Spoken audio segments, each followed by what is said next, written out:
għadni fl-introduction. Alleluja. Gloria l-Mulej. Kulħadd jaqbad il-Bibja f'idejh u warajja jgħid minn qalbu. Din hija l-kelma tal-le.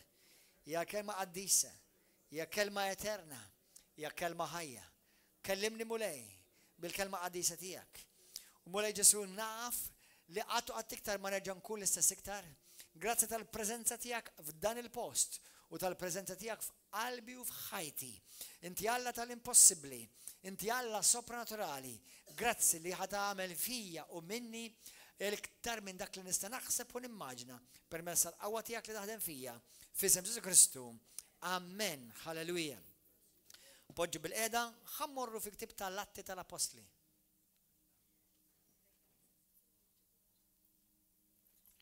Halleluja. Grazzi Ġesu.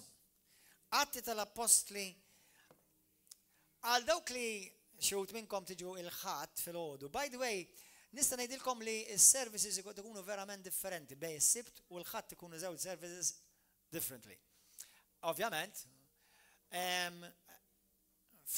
knisja bħal din għandek tistennija dik għax meta ovvjament inti qed tagħti wisa l-Ispiritu Santu, rari l-Ispiritu Santu jagħmel l-istess ħaġa darbtejn. Il-prinċipji tas-saltna ma jitbidlu qatt, il-metodi jitbidlu.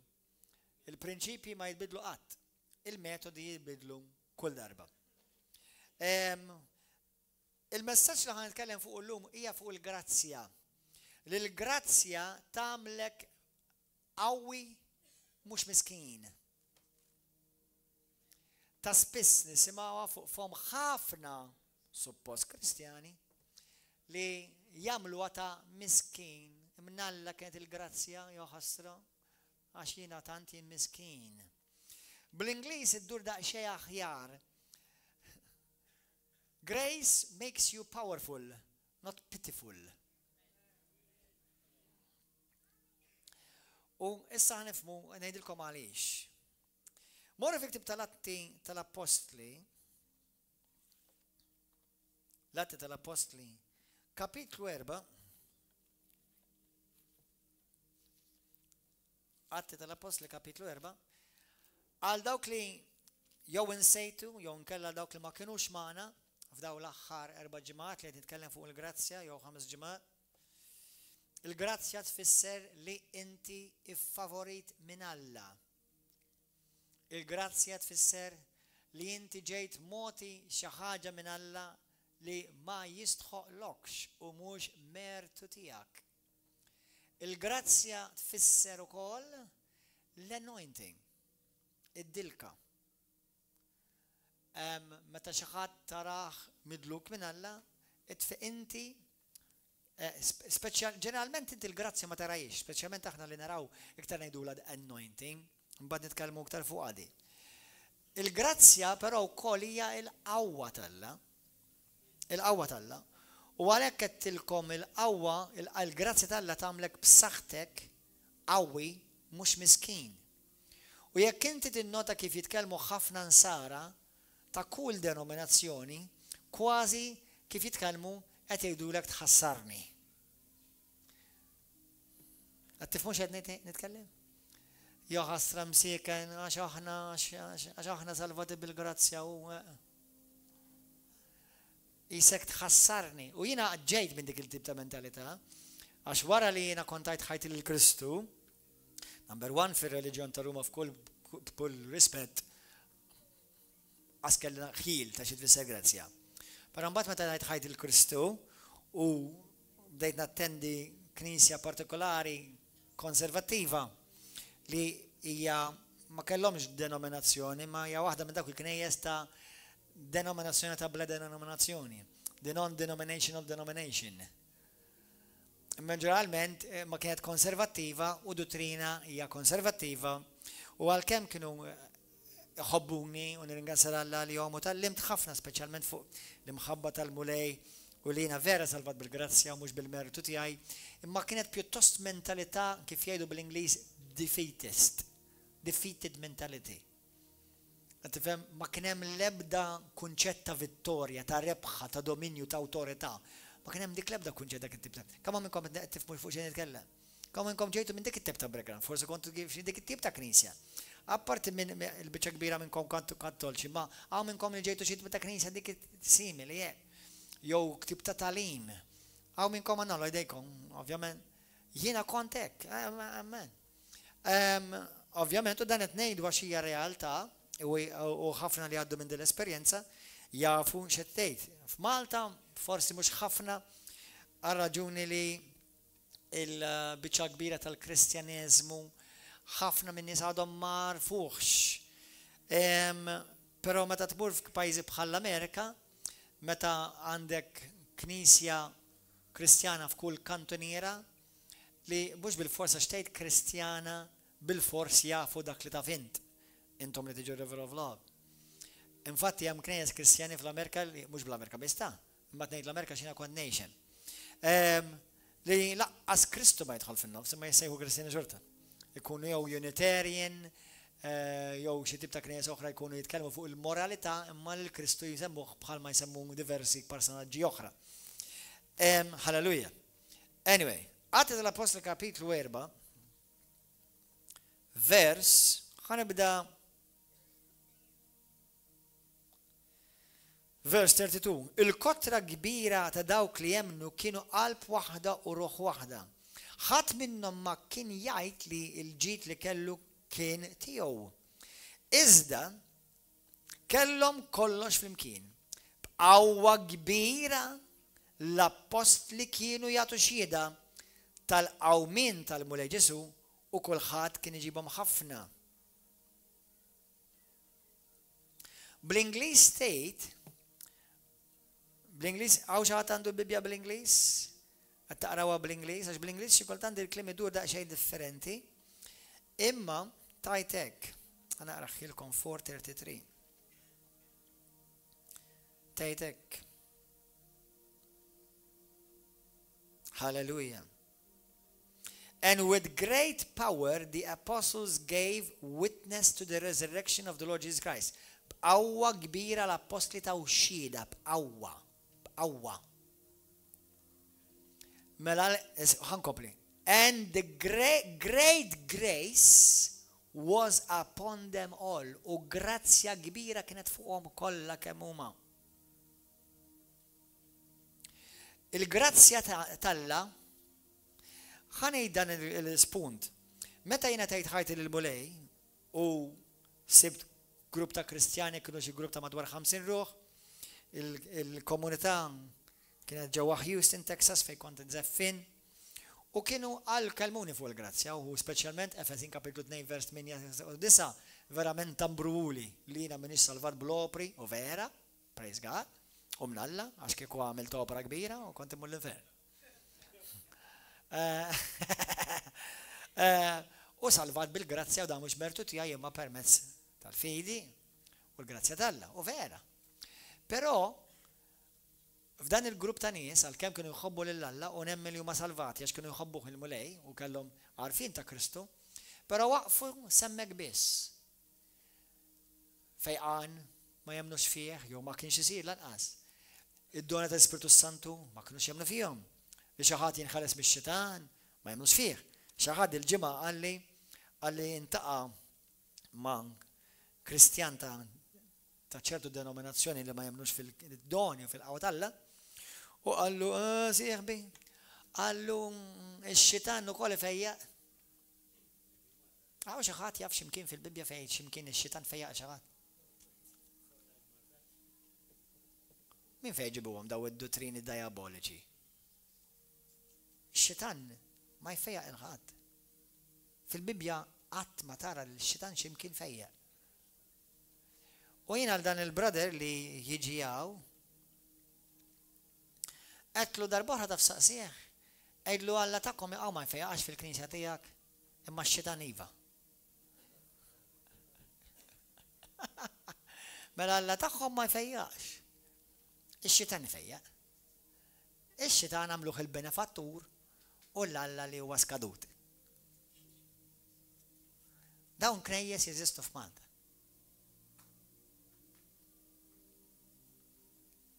U dawn huma ħafna minnhom ma jkunux neċessarjament wicked għalkemm huma mqarqa qabel ikunu well meaning.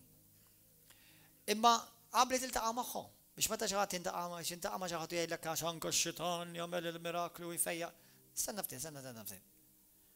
Alla fil-Bibja tgħidlek li x-xitan jagħmel sinjali folots mhux ifejjaq. Hemm differenza totali. Apparti li l-ebda miraklu li x-xitan qatt tagħmel ta' glorja lil Alla. Amen. Meta jisiru fejqan ġenwin u mirakli ġenwin, il-glorja joħodha Kristu. Bħal ma jsir fervor of love, il-glorja joħodha dejjem Kristu. U dejjem jisiru f'isem Kristu Ġesu. Amen. Imma it's amazing li dawn huma wkoll nies li jemmnu fil-grazzja u jemmnu li salvati bil-grazzja. Tafu għal xi qed titkellem hawn xi ħadd għandu ħin għal xi qed titkellem. Amen. Halleluja. Immisimgħu xi tgħid l-Iskrittura. L-Iskrittura tgħid li l-grazzja talla kienet fuqhom u permessa din il-grazzja taw xhieda bil-qawwa talla. Illum ħan nitkellem magħkom kif fejn il-grazzja talla topra vera, il-qawwa talla tkun hemm. Il-grazzja talla jekk verament inti seja Kristjanu temmen fil-grazzja talla, ma tistax tgħid ma nemmenx fil-qawwa talla. Għax il-grazzja talla hija l-qawwa talla. Waħda mid-definitions kważi rrepetejta naħseb kull messaġġ li prittkajt hawnhekk. Il-meta ngħidu l-grazzja tfisser hija l-qawwa sopranaturali talla li taħdem fik biex tagħmel fik dak li int bis-saħħa tiegħek m'intix kapaċi tagħmel. Dik hija l-grazzja talla. Xi ħadd ukoll ta' spiss nintaqa' ma' Kristjani oħra fej jiġġustifikaw jgħixu fid-dnub. Issa, jiena daħan semmihom ċertu affarijiet ħadd ma juħu għalih u jekk tuħu għalik uża l-grazzja talla. Biex tkun qawwi. Però meta inti qed tgħid jiena salvat bil-grazzja u la jiena salvat bil-grazzja nibqa' mpejjeb, għadek ma rafx il-grazzja, biżejjed ħanejdu hekk milli ma ngħidlek xejn. Meta inti tgħid jiena għadni maħkum bil-pornografija u għaxan li jaħfilli għax jiena salvat bil-grazzja, għadek ma rafx vera l-grazzja talla. Meta inti għadek qed tistragilja mad-dnub, inti għadek ma rafx il-grazzja talla vera. Qabli se jkollok forsi xi tip taħjil ta' grazzja talla, imma meta vera inti dduq il-grazzja talla, il-grazzja ma tiġix fuqek biex inti tittollera d-dnub, imma l-grazzja tiġi fuqek biex inti teleb id-dnub. Għax il-grazzja tfisser qawwa. Qed tifhmu? Il-grazzja tfisser qawwa sopranaturali talla fuq ħajtek. Meta inti għandek nies għadhom jiġu knisja bħal di fejn il-qawwa talla tidher, il-qawwa talla hija mxandra, nies mxajtna jien iħellsu bħalma kellna l-erba' li jkollna ta' spiss. U jiġi jgħidulek jiena għadni ngħix ħajja mal-girlfriend u mal-boyfriend, sewwa jekk ma jkunux it-tnejn jew wieħed minnhom ġej minn xi żwieġ ikoll infarrak li għadhom laqqas huma irregolati sewwa kif sewwa l-gvern laqqas quddiem il-mulej u diġà jgħixu fl-imkien jiffornikaw imma jagħmlu li huma salvati bil-grazzja. Aħwa, naħseb ħafna mill-Kristjani mhux qed jifhmu xi tfisser il-grazzja, aħwa ta'. Il-grazzja hija qawwa. U għala tajk il-qawwa biex inti tgħix bħal Kristu fuq din id-dinja. Qed tifhmu? Halleluja. Morru fil-ktib ta' Efesin 3. Efesin 3. Illum kemm hawn minnkom din hija mistoqsija li tirrispondiha kif tirrispondiha naħseb ħad tkunu tnejn rajt. Ismawni. Kemm hawn minnkom temnu li Alla ta' Testament il-qadim u l-Alla ta' Testament il-ġdid mhumiex l-istess. Hawn xi ħadd jemmen li mhux l-istess wieħed? Naf li aħna ġejna malma hekk fit-tradizzjoni imma huma l-istess Alla. Issa, aħna nafu li skont Ġwanni kapitlu 1 vers 14 u 16 li l-grazzja deret meta ġie Ġesu. U ħafna dik interpretawha issa la ġie Ġesu nista' nagħmel li rrid mingħajr ma niġi punished. ħafna jaħsbu li issa la der Ġesu u li rċevejna grazzja fuq grazzja pasta li l-ak tgħidha inti stess sejja. Ekku vera. ħafna dik interpretawa ma l-essa jena nista' ngħix fid-dub u mela issa ma nistax nintilef għax issa nista' nagħmel rita xi issa jgħid fil-grazzja fuq grazzja. Odu attenti. Jekk inti rċivejt grazzja fuq grazzja, għandek responsabilità ħafna ikbar mit-testament tal-qadi. Għax hekk qabel kienu jgħidu, għax pereżempju llum kont qed naqra fl-Atti tal-Apostoli kapitlu 10, fejn l-Iskrittura tgħidlek Ġesu ġie wettaq il-liġi kollha u ġustifikana billi il-liġi ġustifikana b'tali mod li bl-ebda mod il-liġi qatt ma seta' tkun tiġġustifikat. Biex inti tiġi ġustifikat biss bil-fidi tiegħek fi Kristu. Dik hija grazzja kbira, glorjuża, sopranaturali. Mhux ta' din l-art, infatti il-grazzja hija sopranaturali aħwa. Għattifhom. Allura għandek daw it-tip ta' Kristjani li peress li hemm kif jgħidu bl-Ingliż pollination, a pollination of ideas and different teachings. Taf kemm kont inni nismaħħa di, snin smajta, għax anka x-xitani fejja, kemm ilkom ġur smajtu għadi? Olli dekom, jew kollha smajtuha. Għatta miltu pawza u saqsejtu lil dak qalilkom jew fejn orini x'imkien fil-Bibja fejn x-xitan fejja. Imma taf kemm hija aċċettata dak iħsib fil-Kristjaneżmu? Taf kemm ħafna jaċċettaw dik? Ix-xitan ma fejjax aħwa. Ix-xitan biss marrat.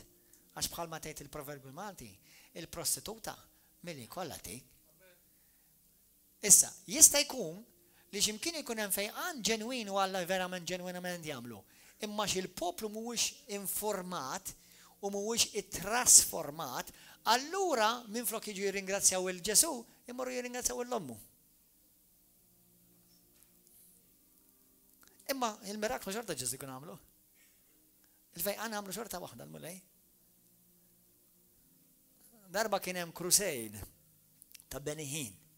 U ġi wieħed għand Benihin waħda u kienet kattolka ferventi. Kattolka ferventi. U di tara nisi fiju għat marra daw l-affarijiet fil-Knisja fejn qed morri. U fiqet. U Benihin sejħilha Alla tafu li Ġesu għalklu leta. Għalklu ma naf l-ommu. That's a real story, but it's a reality.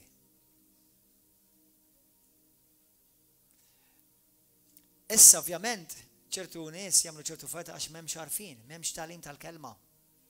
Mhux għax ikunu kattivi, għax m'hemmx għarfien. Immissa la taf il-verità ebda tgħallem. Informa lilek innifsek, ekwipaġġa lilek innifsek. Amen. Halleluja. Mela, Efesin kapitlu 2. Kapitlu 3.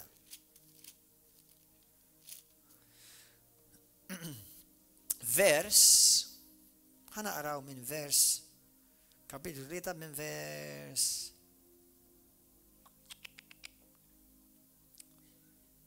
6. Jiġifieri li l-pagani huma msejħa biex ikollhom sem mill-istess wirt. Ikunu membru tal-istess ġisem, ikollhom sem mill-istess weda fi Kristu Ġesu permezz tal-Vanġelu. Ta' dan il-Vanġelu jinsirt ministru skont id-don tal-grazzja li Alla tani. Skont is-seta tal-qawwa tiegħu. Mela meta tgħid jiena ministru, jien ministru bil-qawwa tal-Alla. Jew kellha ministru bil-grazzja ta' tgħid l-istess ħaġa. Pawlu jgħidha, rajnija meta minna ftit ilu minna 4 lezzjonijiet fuq ix-xewka ta' Pawlu morru hemmhekk, tieni Korintin kapitlu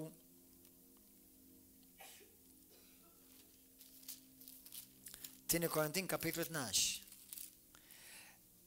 Vanġelu mingħajr qawwa mhuwa vanġelu xejn. Għax il-qawwa tal-Alla, il-grazzja tal-Alla, u xedna li l-grazzja tfisser ukoll? Id-dilka. Id-dilka tal-Ispiritu Santu li jkun hemm fuqek dik tfisser ukoll il-grazzja tal-Alla fuq ħajtek. Meta l-grazzja tal-Alla tiġi fuq ħajtek, ma tagħmlekx naturali u laqqas tagħmlek midneb salvat. Tagħmlek bniedem sopranaturali. B'natura divina fik. Tagħmlek bniedem imwieled mismewwi. Il-grazzja ma tagħmlekx just saved or just forgiven. Kien hemm sticker l-Amerika. Tgħidlek, you know, I'm not perfect, I'm just forgiven. Għal-ftit, kien hemm żmien kienet toġobni. Però mhix vera ta'.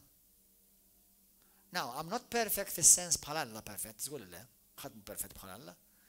Imma I am perfectly saved and I'm not just forgiven. I am born again. Jiena mwieled mill-ġdid. U din ħobb ngħidha jien li kieku just forgiven, Ġesu ġie għal xejn, għax fit-testament ta' din kienu jkunu forgiven ukoll, kienu jkunu maħfura wkoll. Għattifu, imma meta der Ġesu Kristu, der biex is-sema issir realtà fuq din l-art. Biex il-ġenna tinżel u ssir realtà fuq din l-art. Għattifmu aħwa. Hallelujah. Good to see you, brother Daniel. Welcome back home. Long time no see, hallelujah. Daddy Daniel. Untam xieġu s-sananit jew buznanit? Le. Mux buznanit. Għadha mux kbira bizzej biex jizawwaġux. Halleluja. Mela, fej konna. Fil-ktib ta' Korintin 2, 2 Corinthians, chapter 12, morru għed. ħanaqraw vers 8. Dawara li Pawlu għadda minn ruxmata persekuzzjoni, għadda minn ruxmata dbatijiet. U xieħut, għamilna lezzjoni 4 lezzjonijiet fuqhom daw, xieħut jgħidu li Pawlu kellu marda. Imkien fil-Bibbja ma tindika li Pawlu kellu marda. Sekx darba marat. Temporanjament, naf li hemm passaġġ f'Timotju rigward li kellu xi ħaġa fajnejh. Però laqas kieku dak il-ħin hemmhekk il-mulej bl-ebda mod ma qallu xi ħaġa qallu żomma ta' di. Meta xi ħadd jimrat inti ma tgħidlux nitlob biex il-mulejtik il-grazzja, meta xi ħadd jimrat inti titlob biex il-mulejtik il-fejqan. Mhux il-grazzja. Il-grazzja hija mhix għal-fejqan fis-sens inti ma titlobx mulejtin il-grazzja ħalli kompli ġordin il-marda. Il-grazzja jtilek biex inti ġor is-salib minħabba l-Vanġelu tiġi maqdar jajruk jitqu bik jibbulijawk dik iva. U Pawlu f'dak il-kuntest hekk jgħid. Vers 8. Issa, fuq hekk jien 3 darbiet tlabt lil-mulej biex titbiet minni. Da kellu Pawlu jgħid kellu xewka. Rajna fil-Bibbja li x-xewka kienet skont fi ktib ta' Judges imħalfin, skont il-ktib ta' Josue, skont il-proverbi, skont fil-kuntest anka ludi li Pawlu kien jitkellem mill-background ludi, xewka qatt ma kienet fisser marda fil-Bibbja. Lil-mulej għallu mulej neħħi li di-xewka dal-messaġġier ta' Satana. U għallu mulej 3 darbit please neħħili. Iżda huwa ġibni. Biżejjed għalik il-grazzja tiegħi. Għaliex? Għax il-qawwa tiegħi tidher fl-aqwa tagħha fejn hemm id-dgħajjef. Jiġifieri il-qawwa tiegħi tagħmel fik ta' kien m'intix kapaċi tagħmel bis-saħħa tiegħek. Il-qawwa tiegħi tagħmel f'ħajtek dak li inti m'intix kapaċi tagħmel bil-ħila tiegħek. Il-qawwa tiegħi tagħmel fik dak li t-tobba mhux kapaċi jagħmlulek, mhumiex kapaċi jgħinuk fiha. Għax il-grazzja tiegħi hija wkoll il-qawwa supernaturali tal-fejqan li teħlet in-nies li l-hom jaraw li t-torax jisimgħu dik ukoll il-qawwa talla. Morru fl-ewwel Korintin kapitlu 2 issa. Issa, fit-Testament il-Qadim, aħna ġieli ngħidna l-Alla jopera b'tali mod li ġieli saqsejna li nafusna, jiena ġieli saqsejna li nafusna, u naf li ħafna minnkom tagħmlu l-istess. Kieku konna fit-Testament il-ġdid, kieku Alla kien jagħmilha di meta fetaħ l-art u bella ma nafx kemm mill-1000 persuna. Bela tom l-art. meta arra armata kbira ta' Farun. Alla għaliex kien jiġixxiek fit-Testament Qadim. Testament ġdid ma narawhomx dawn l-affarijiet. Rid ngħidlek li qrajtuhom u ma rajtuhomx.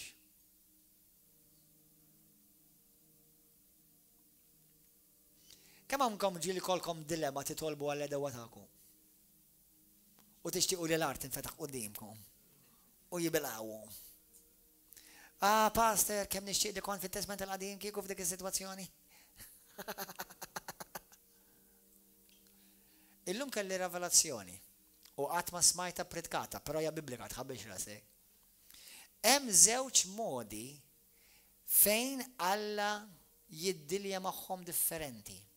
Waħda hija meta int qed tiġi attakkat partikolari għax int qed ixxandar il-Vanġelu. Fejn Alla jgħidlek għal dak itlob għalih. Però hemm bastijiet fil-Bibja Alla ma talabx għalihom, eridhom. Għaliex? Kan ngħidlek. U di sew fit-Testament il-Qadim. U sew fit-Testament il-ġdid. Indu ngħid li fuq di Alla ma tbiddilx. Tidnejdukom fej? Fej xi ħadd tkun ta' hindrance għal Vanġelu Alla jwarbu. Jew skandlu. Ħandikom eżempju. Għax ma nixħin biex naraw l-iskrittura ma tafuhom fejnhom eżattament ħanidkom fejn. Fit-tieni Slatin kapitlu 1 u 2 għandek il-Elija u għandek il-Eliżew. Ftit qabel fl-ewwel Slatin kapitlu 17 u l-qudiem naraw fejn Elija kien qed jiġi persekwitat bħal ħafna minna. Però meta ġiet issa l-kustjoni ta' li issa ħajjit fixklu għaliex għax inti kien hemm Jezebel u Ahab li għadhom u li jgħixu Malta Jezebel u Ahab.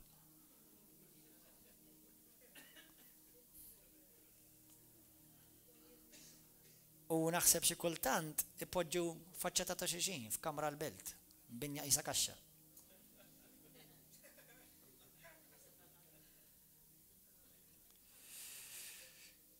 Għax li bdew jagħmlu daw, poġġew il-poplu talla quddiem nazba. U Alla qajjem il-profeta tiegħu Elija u qallhom ħaddumu daqqa ma dan, daqqa ma dawn. Ħadd iddeċiedu jekk intom x'ħad tkunu ma' Alla jew kontra Alla.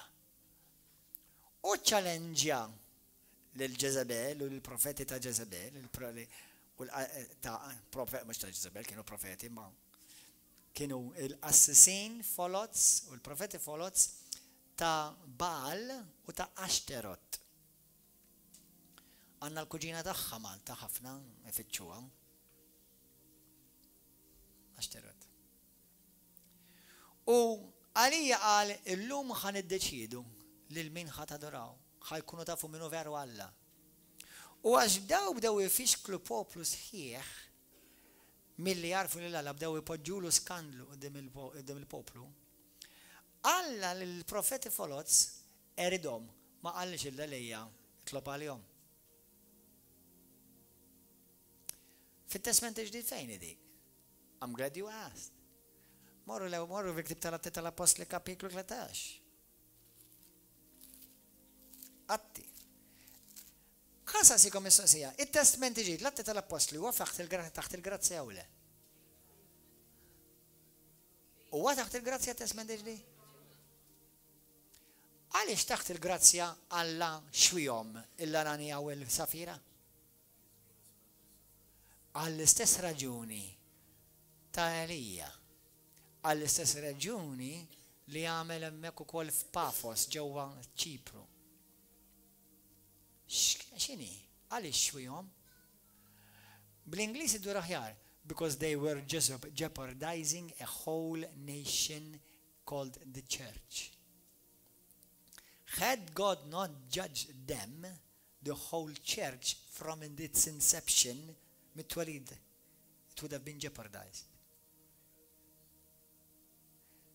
So Alla għandu żewġ żewġ prinċipji.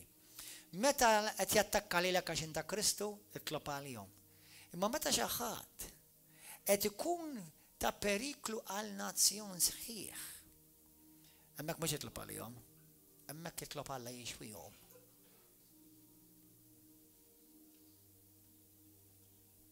I think we're going to have a cookout.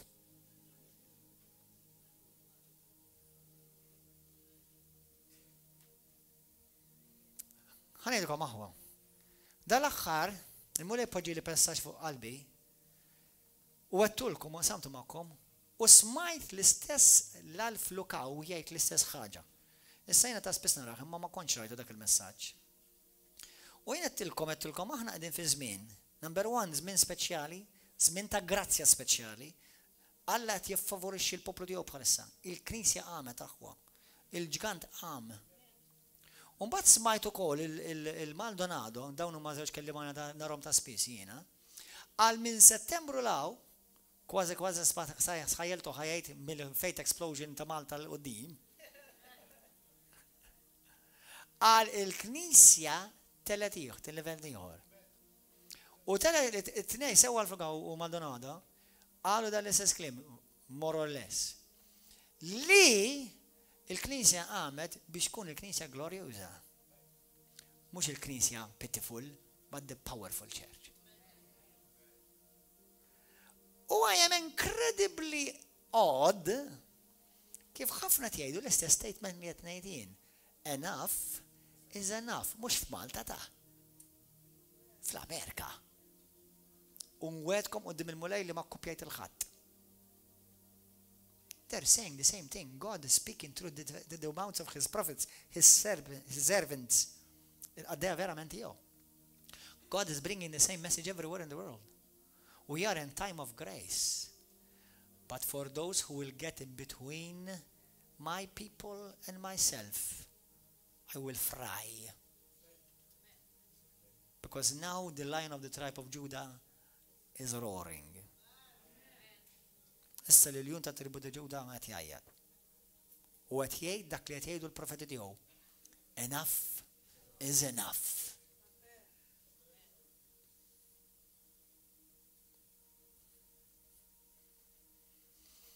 Isma' huwa tgħid Atti tal-Apostoli ta' 13. Tafu ukoll fl-Atti tal-Apostoli kapitlu 10 Alla ukoll xewa xwieħ l-Herodi. U x'Herodi? King Herod. Xwieħ. Struck him there, killed him, under grace. It's amazing kemm faċli na inti naqraw il-Bibja u nibqgħu għaddejjin naqraw u ma nagħtawx ċertu affarijiet. U nista' ngħidlek li minn issa sakemm Kristu jiġi ħatibqa' dejjem tiskopri affarijiet li tkun qrajthom ma tkunx rajthom. Atti tal-Apostoli 13. Vers 6. Le, anzi, orajt, emma rami. Għalhekk huma mibgħuta mill-Ispiritu Santu niżlu Selewkja u minn hemm telqu l-baħar bil-baħar għal Ċipru. Meta waslu Salamina, bdew ixandru l-kelma talla fis-sinagoga tal-Lut. Kellhom magħhom lil Ġwanni jgħinhom. Qasmu l-gżira kollha ta' Ċipru sa Pafos. Hawnhekk iltaqgħu ma' wieħed ludi jismu Barjessu. Flima knisja kien da?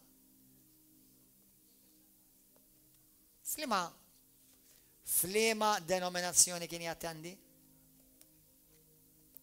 Flima sinagoga kien? ħanaraw x'għamel Pawlu taħt il-grazzja. Ananija u Safira xwihom Alla taħt il-grazzja. U aħna qegħdin f'dik it-tip ta' żmien tal-grazzja.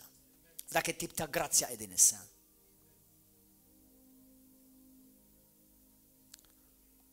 Dan kien jismu Bar Jesu, kien saħħar, profeta fals, u kien mal-prokonslu Sergi Pawlu. Mela flima uffiċċju kien, flima departiment. Kien fil-departiment tal-gvern. Tal-governanza da dak il-pajjiż. Ma kienx fil-knisja. Ma qallux glad tidings, my brother, come let me give you a hug. I think there's a type of Christianity that many Christians have never smelled yet. U nista' ngħidilkom wara waħda mir-raġunijiet għaliex. Għax ħafna Kristjani qegħdin f'diżordni. M'hemmx ordni divina. Għandek bosta knejjes bnew knisja billi qasmu waħda. Li Alla ma nafx kemm ħajbierek jien għandi dubju kbir. U peress li naf li ma jbierekx ir-rebelljoni ma nemmenx li hija mbierka.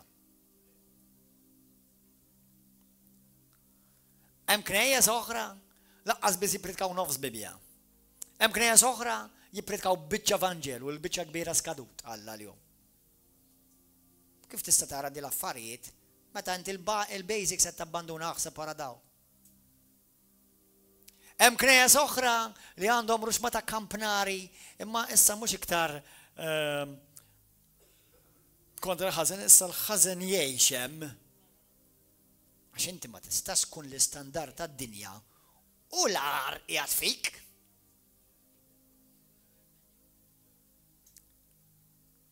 Inti ma tistax tgħid id-dinja tidnibx imma l-ħmiex li qed isir fih danek huwa qar minn tad-dinja.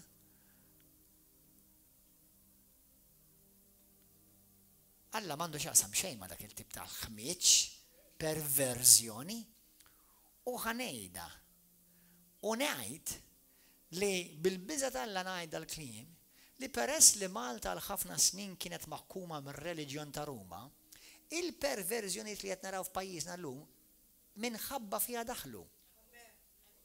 Għax suppost il-Knisja hija ir-regolatur atmosfera tal-pajjiż. Meta l-ġisem jinten, itfisser issa li l-ras ilha tinten.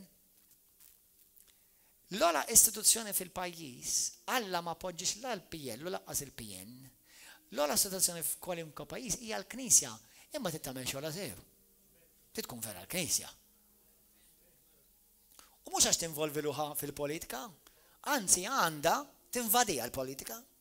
Għax inti prinċipji ta' żwieġ mhux Brussell tajjilhom l-idea. Iż-żwieġ Alla tajjilna kif trabbi familja u tuħu ħsib il-foqra u tejn il-minu l-batut, dak huma prinċipji tas-saltna. La l-PN loqqas il-PN ma tarahomna, korrispett. Dak huma prinċipju għadejat ta' Kristu. Imma peress il-Knisja b'mod ġenerali, protestanta, kattolika, jiddispeċi naf li hemm nies li jħobbu l-Alla fihom dawn il-knejjes. Ma peress li ma kienx l-istandard li Alla kellu xtaq li jkollu fil-pajjiżi biex jollu l-istandard ħalli l-pajjiż ikun molli u mbirek, peress li kienu ħafna drabi huma stess li daħlu l-ħmieġ, issa ma jistgħux il-ħmieġ jgħidu l tagħmluhx.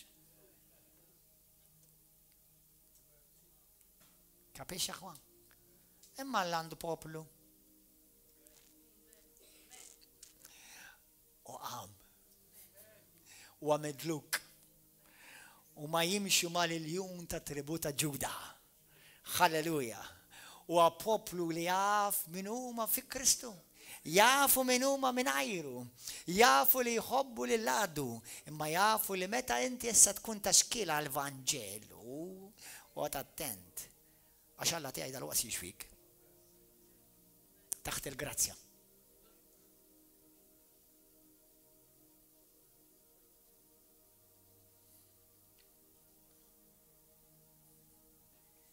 Għattifmu? Daw l-affarijiet saru, daw il-bibjaħna, ħankomplu. Taħt il-grazzja. Għalhekk il-grazzja tagħla tfisser il-qawwa tagħla. U l-qawwa tagħla hemm bżonn tidher. Anzi, inti tkun inġust jekk ixxandar il-Vanġelu mingħajr il-qawwa tagħla. Infatti llum qed naħseb hemm kelliema li huma apologists. U m'għandi xejn ngħid kontra tagħhom tax, jiġifieri fis-sens jitkellmu tajjeb u nieħu pjaċir nismagħhom jitkellmu Apologist, taf xi tfissu apologist? Dawk li jħobbu jargumentaw. Tajjeb. Imma biex issir apologetic speaker, tittamel snin tistudja. Alla dak kellu f'moħħu. Li morru xandu l-Vangelu, ma sanafti tittamlu l-ewwel taraw tittamlu 10 snin università. Dak alla kellu f'moħħu.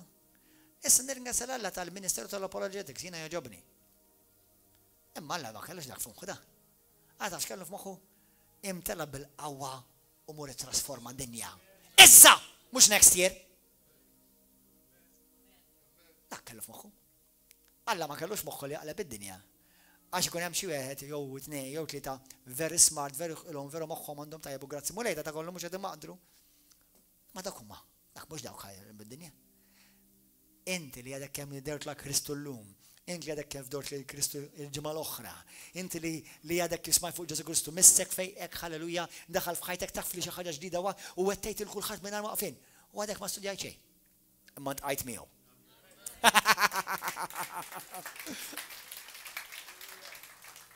Dak huwa il-Kristjaneżmu. Ara ma taħsibx jiena kontra l-istudju, far from it.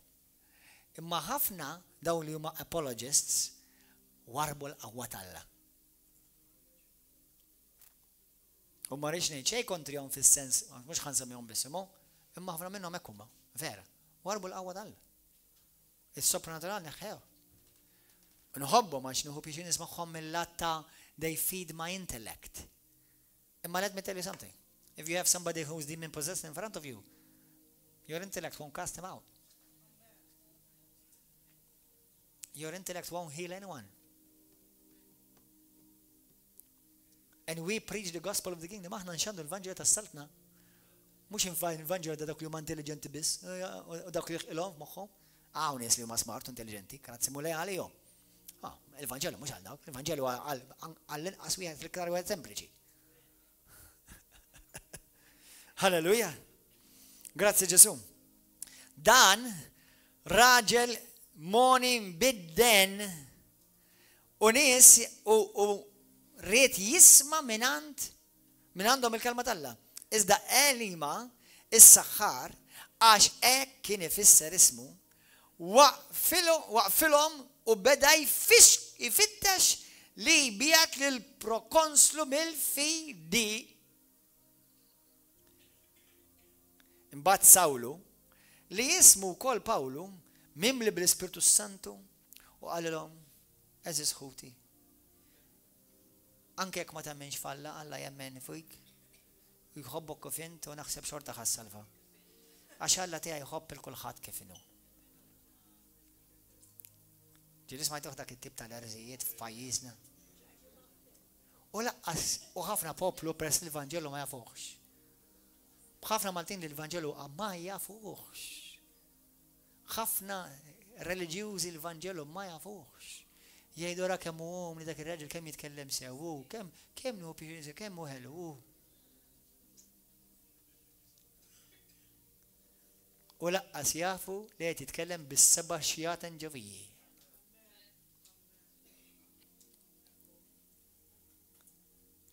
Fl-Iskrittura jiena dejjem nara li x-xitan jitkellem ħelu, il-Kristu jċanfar, jajjat, ikkeċċi, jajjar. Samti, Ġesu vera hekk jagħmel? Hekk jagħmel. Ix-xitan ħelu ikkelmek, jaljenak. Għax dik hija l-lingwa tad-dinja li taċevola l-ġisem. Make me feel good. Dak mhux Vangelu. U m'għandux jaqsam xejn ma' Kristu. U m'għandi xejn li nitkellmu fuq l-imħabba, far from it. Fuq l-imħabba nitkellmu hawn ukoll. Imma l-imħabba talla vera tredek. Mhux tarxek.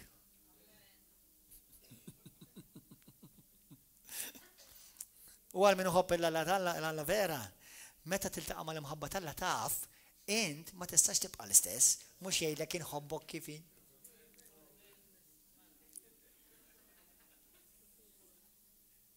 Xej jħobbok kif int? Liema skrittura qed tikkwota? jaffalt. Iħobbok iva, kif int le. U l-imħabba tiegħu kif ersaqt leħ, it-trasformatek għalhekk bdejt ix-xekja, pastor ma nafx għalfejn nix-xekja. Għax dik hija l-imħabba tal-la vera. Taf kemm jgħidu ili dik gżuz. Passer inti u tipridka ħin kollu nixxekja fuq is-siġġu. Dik x'kienet? Għax Alla jħobbok kif jien.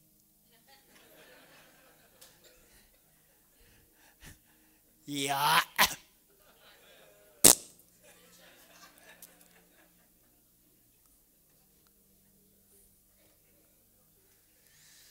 Gloria lilek. Il-qawwa tal-Alla x'għamlet lil dar raġel?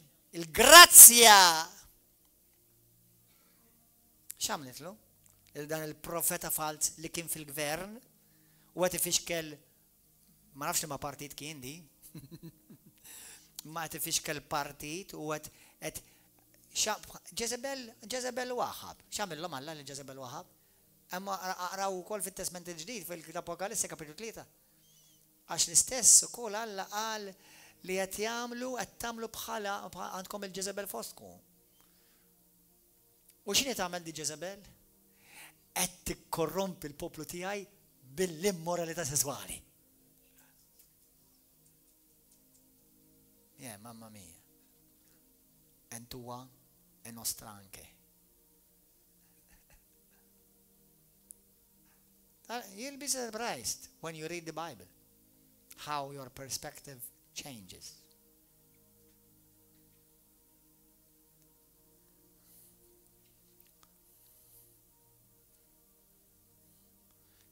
For time's sake, ma nistax niprit iktar. Imma da niftħu iktar. Kalla jari. Ħa nispiċċa naqra del-biċċa aħwa. Mbagħad Sawlu li jismu wkoll Pawlu mimli bl-Ispiritu Santu waħħal għajnejh fih u qallu ja bniedem mimli bkull u ħażen bejn ix-xitan u għadu ta' kull ma huwa sewwa qatt mint sa tieqaf tawweġ it-triqat dritti tal-mulej. Imma issa qara u aħna narawhom dawn l-affarijiet. ħanarawhom f'Malta dawn l-affarijiet. Id il-mulej set il-ħek. Int tama avolja tiġami missa ħatama vera. U għal xi żmien ma tarax id-dawl tax-xemx. Minnu fih waqa' fuq ċpar u dlam. U beda jider u jfittex lil min imexxieħ minn idejh. X'kien il-prokonslu, x'kien il-gvern, x'kien il-parlament, ra x'ġara emnu u baqa mistaġba bit-talim tal-mulej. I love that type of Christianity. You make somebody blind and everybody will be saved. Hallelujah. It's your Bible and it's under grace. U kull meta taraw dawn il-att għax xi ħadd beda jipprova jikkorrompa poplu tal-Alla. U Alla qal meta jidħol meta nitkellmu issa fuq il-poplu tal-Alla jiena ħanidħol hemm. U hemmhekk ħanuri l-qawwa tal-grazzja tiegħi. U ħaj jiġri f'Malta. Inti taħseb li Alla jpoġġi li daw il-messaġġi b'kombinazzjoni? Jew vera l-Ispirtu tal-Alla tikellem lil-River of Love u qed ikellem lil Malta u għawdex u dawk kollha li jisimgħu. Mur aqra l-Bibja tiegħek. Mur arbel. Tiblax kull ma tisma'. Mur arbel. U arbel kull ma ngħid jien fil-kuntest, mhux problema.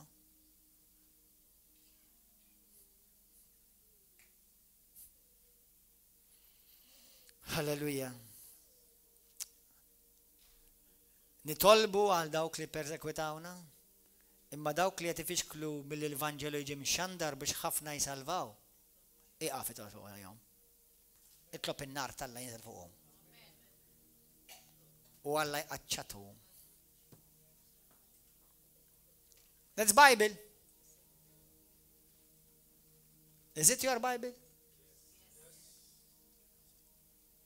Għajni tolbu. Praise and worship team, would you please come?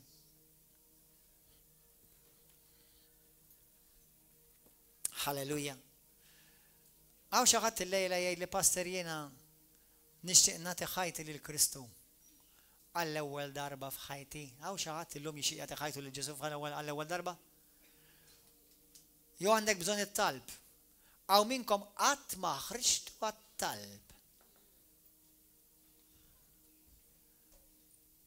Jew il-lejla tgħid li pastor jiena nixtieq nagħmel commitment ġdid ma' Kristu Sidi Ġesu. Ħalli ngħix għalih u nibda nimxi ħajja żewwa verament miegħu qaddisa. Għaw xi ħadd jekk dan il-persuna li jdejk, għaw xi ħadd li jdejk. Għandek bżonn it-talb int il-lejla fil-ħajja tiegħek, tixtieq tagħti ħajtek il-Kristu. Tixtieq tiddedika ħajtek lil mulej mill-ġdid. Għaw xi ħadd. Kulħadd iqum bil-wifqa. Halleluja. Kemm hawn minnkom kellkom bżonn tisimgħu għadi. Dirdu nagħmlu partu tagħha żgur. Kalla jrid il-weekend li ġej nagħmel partu tagħha di. Halleluja. Kulħadd jitlob miegħi. Bħalma ftaħna ħanerġgħu nagħlqu. Ħoll il-bibja. Ħabad il-bibja f'idejk. Ejda di warajja. Ejlu Missi Qadis. Grazzi li inti urejt il-grazzja tiegħek lejja. Meta kont midneb, kont midluf. Inti salvajtni permezz ta' ibnek Ġesu. Bil-grazzja tiegħek jien araftek. Żrajt iż-żerja tiegħek f'qalbi. U permezz tal-grazzja tiegħek salvajtni. Mulej naraf li inti qed tagħmel opra soprannaturali fostna. U li inti qed tkellem il-Knisja tiegħek. Qed tkellimni u qed tallimni u qed titrasformani. Ġesu ta' Nażaret. Birek il-Malta u għawdex. Iftaħ l-għajnejn tal-omja u warrab minn nofs il-profeti folozz. Il-qaddejja li qed jilabu għal-qaddejja tad-demonju. Qed ifixklu bil-Evanġelu jitwassal lil-nazzjon sħiħ. U qed jikkorrompu l-poplu tiegħek bil-perverżjoni. Mule qaddejs bħalma mitflatti tal-Apostli 5. Bħalma milt fil-ktib ta' Slaten Malija, bħalma milt fil-atti tal-Apostoli 13, int Alla li ma titbiddel qatt, erġa' dar boħra, u ma l-poplu tiegħek l-jum ta' tribu ta' Ġuda, u waqqa fil-ledewwa tal-Vanġelu, milli komplu jirkorrompu l-poplu tiegħek. Bil-qawwa tiegħek Ġesu, intervjeni int mis-sema, bin-nar qaddis tiegħek mulej. Waqt li aħna niddikjaraw li Malta u għawdex tkun salvata u li inti qed tuża l-poplu tiegħek mulej qaddis. Grazzi mulej. Ħen mulej għall-poplu tiegħek. Ħen għal dawk li għadhom marfukx. Ħen għal dawk li għadhom aljenati. Imma kontra dawk li qed ifixklu u jikkorrompu t-toroq tal-mulej. Grazzi mulej li permezz tal-grazzja tiegħek, permezz tad-demm qaddis ta' Ġesu, jiena salvat. Grazzi mulej żur Malta u għawdex bil-qawwa tiegħek. U bħalma mitflatti tal-Apostli erġa'mel mulej f'dan il-pajjiż bil-qawwa tiegħek Ġesu u għall-glorja tiegħek Missier. Amen. Halleluja. Halleluja. Jekk inti għandek bżonn it-talb. Is-services se tkunu differenti, is-sibt vera differenti u l-ħadd differenti, bis-serjetà ngħidilkom. Per jekk għandek bżonn it-talb, nħeġġek biex toħroġ issa stess, ħa nitolbu miegħek. Il-pija, il-paċi tal-mulej magħkom, narawkom dawk kollha li ġejjin għadha filgħodu. Ħeġġu l xi ħadd li ma rajtux il-lejla, ħeġġuhom ħajjiġu. Ħeġġuhom ħajjiġu jaraw jisimgħu l-kelma u jirċivu mill-mulej. Kontum birkin il-lejla? Halleluja. Grazzi mulej. Paċi magħkom aħwa.